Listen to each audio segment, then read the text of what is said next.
Welcome back, guys. Apologies on the late second video on these devices.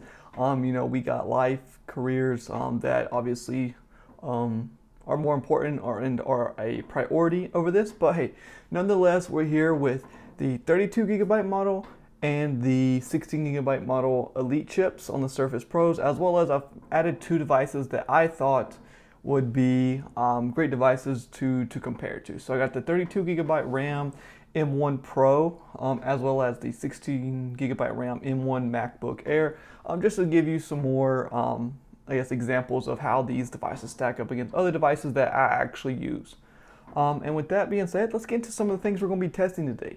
We got our SSD speed test, our Geekbench CPU, we got some speedometer tests we're going to run, Geekbench GPU test, we got 3D Mark that we're going to get working on both or all devices because I know last time they did not work.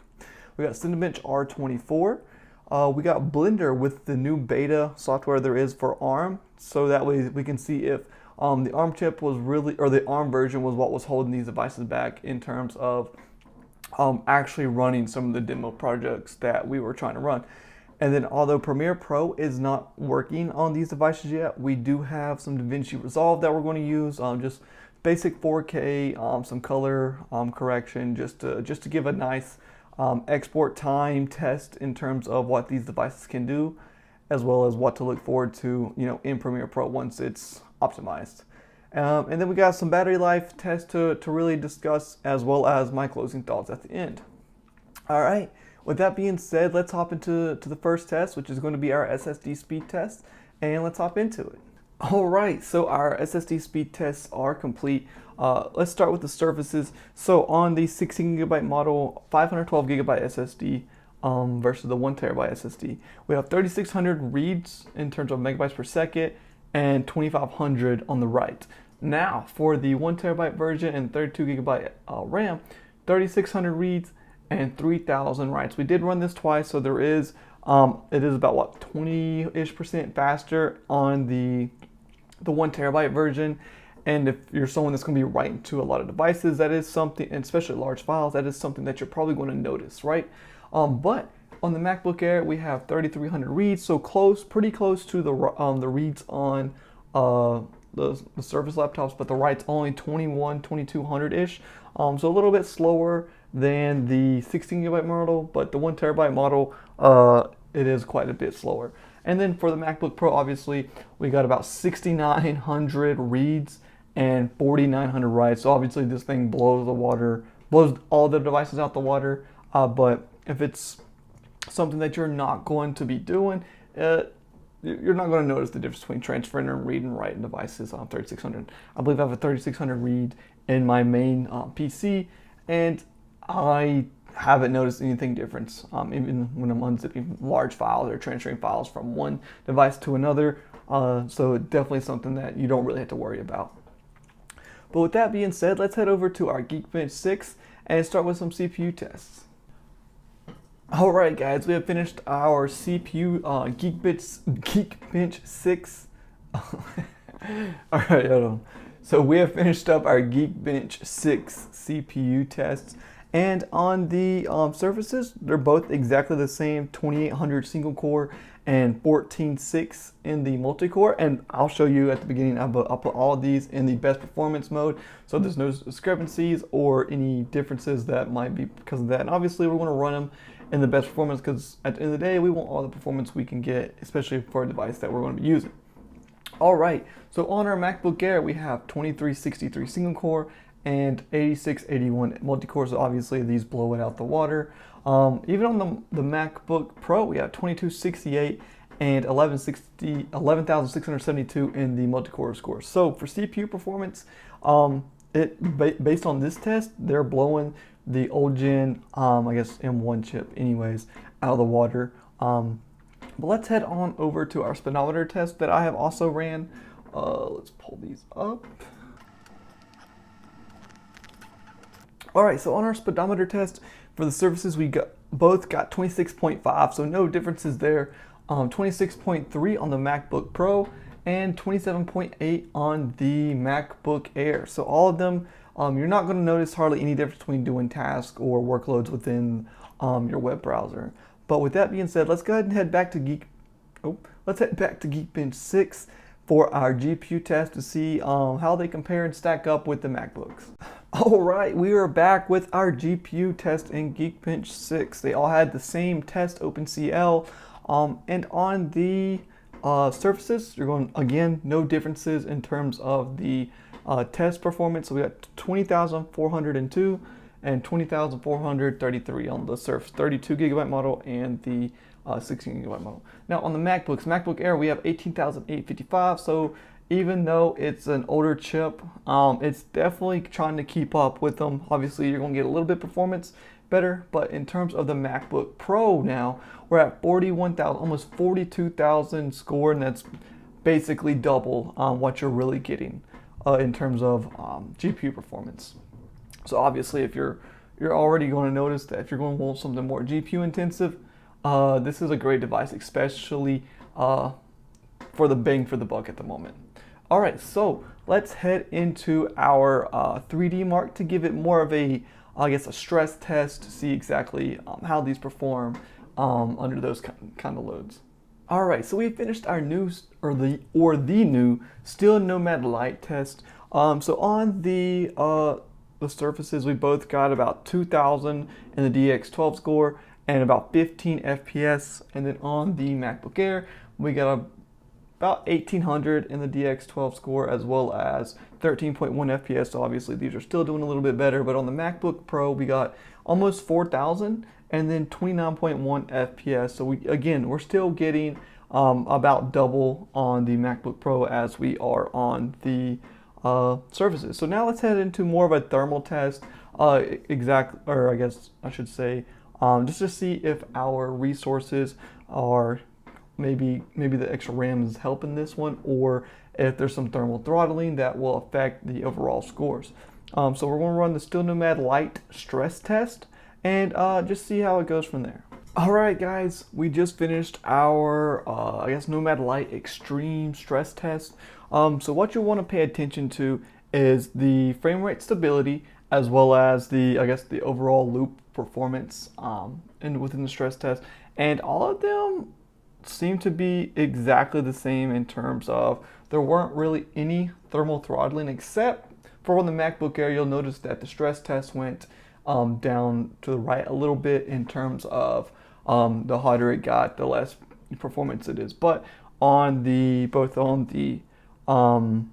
16 gigabyte, the 32 gigabyte, and the M1 MacBook Pro, they both were solid across the board. The fans did kick on, but I didn't realize it until I got super close. So the fan, like I said last time, the fan noise is very very light in terms of audible, or how much audio it puts out, and you can't even really tell it half the time.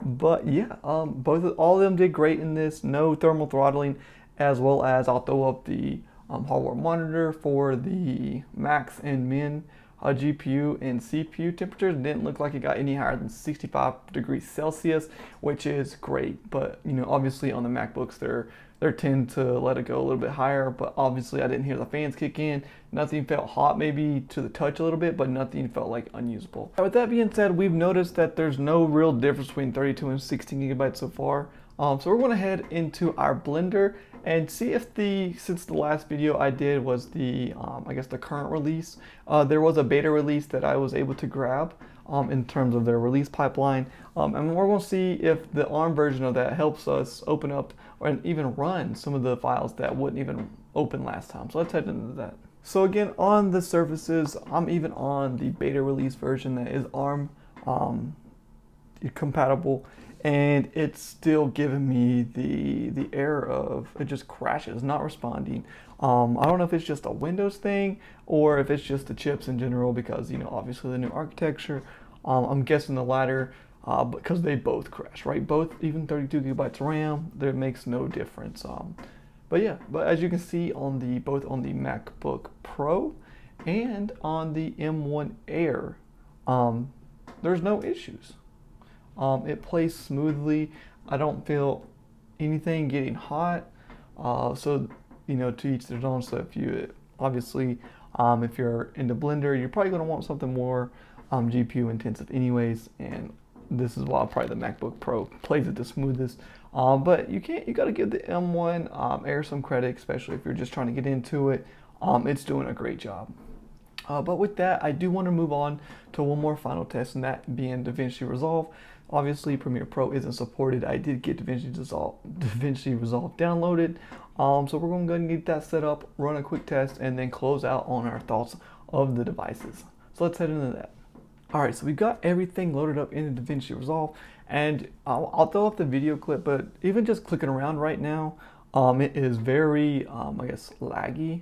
I'm gonna try to throw in just some simple color grading on all of them, try to get them all the same color grading, and we're gonna do a quick export just to see if the devices can even be really utilized at the moment, and we'll go from there. But as of right now, there is no lag on the MacBooks.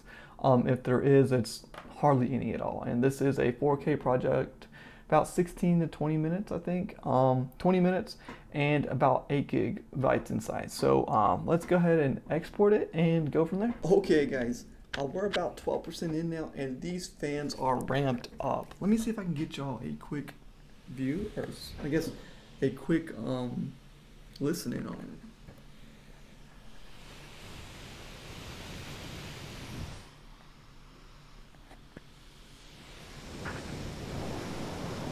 Alright guys, we just finished all of our Davinci Resolve exports. So starting with the surfaces, we have right at 32 minutes for both of them, almost 32 minutes flat. Now for the MacBook Air, we have right at just 13 and a half minutes, and then on the M1 MacBook Pro we have 12 minutes and 49 seconds. So obviously you can see that these programs may just not be optimized for devices like this. And we were using H.264 on all of them, and I can see it's just, even though the MacBook Air underperformed these devices in both CPU and GPU performance, it is just as twice as fast, or about twice as fast, if not faster, than the Surfaces. So again, like I'm going to say in the previous video, if you're needing this for intensive workflows, these aren't your devices yet, especially if Adobe CC apps. I'll try to find the photo, but there is no expected release date for Premiere Pro to be optimized for these devices. So that's something you're going to be waiting quite a while for. I believe Adobe Illustrator, I think, Adobe AI, is sometime in July, or obviously this month, I guess, whenever I post this. But yeah, so again, these just aren't ready yet for, I guess, at least video,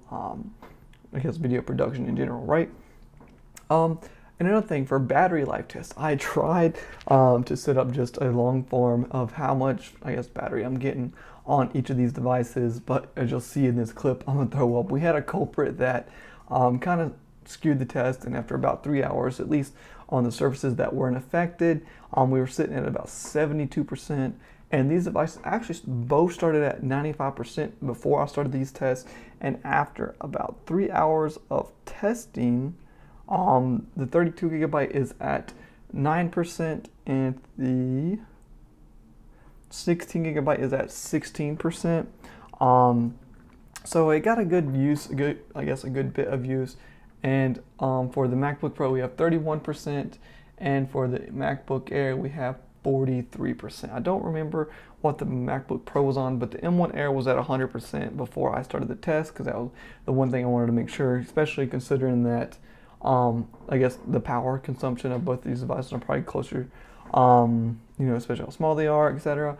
But yeah, so for our closing thoughts, I'm gonna tell you this again. These are great devices if you're just looking for, if you're someone that needs a great Windows device, something that's reliable for Excel, or I guess web browsing, I guess for now.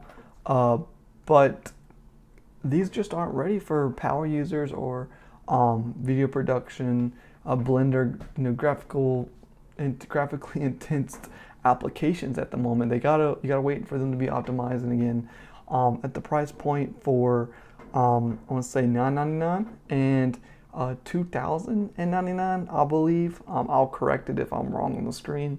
Versus, I believe I paid $1,200 after taxes for the 16-inch, 32 gigabytes of RAM, 512 gigabyte SSD on the MacBook Pro. And again, you can get the MacBook Air for about between $600 and $750 on eBay. That's probably what I'm going to recommend. The MacBook Air is just such a crazy great, I guess, device that you're getting for the money. Like I said, it's what, $300 cheaper if you say you go $650 or $600, even $700, $300 cheaper. You're getting twice the performance in video production right now. You're getting, even though, I mean, it's Windows versus Mac. But for me, I love Mac for productivity. And this is just something that you're going to get the most use out of. There's always long-term updates for MacBooks, and I don't see anything happening to the M series anytime soon. So again, I would recommend the MacBook Air if you need something a little bit more graphically intense. Obviously, the MacBook Pro is going to be a crazy bang for the buck as well. But yeah, hopefully you enjoyed these videos. Again, sorry for how long it took. These tests do take a while. But yeah, if you like and you want to see more, make sure you like and subscribe. And let me know if there's something specific you're looking for in terms of performance, as well as I did notice some of the comments saying that there is a way to change the SSD in the back. So yes, you just click it, pull it up, and obviously you can swap it to a higher SSD or bigger SSD. So I guess that is one of the pros you're getting for this. But again, hopefully you liked it. Sub if you want more, and I'll see you in the next one.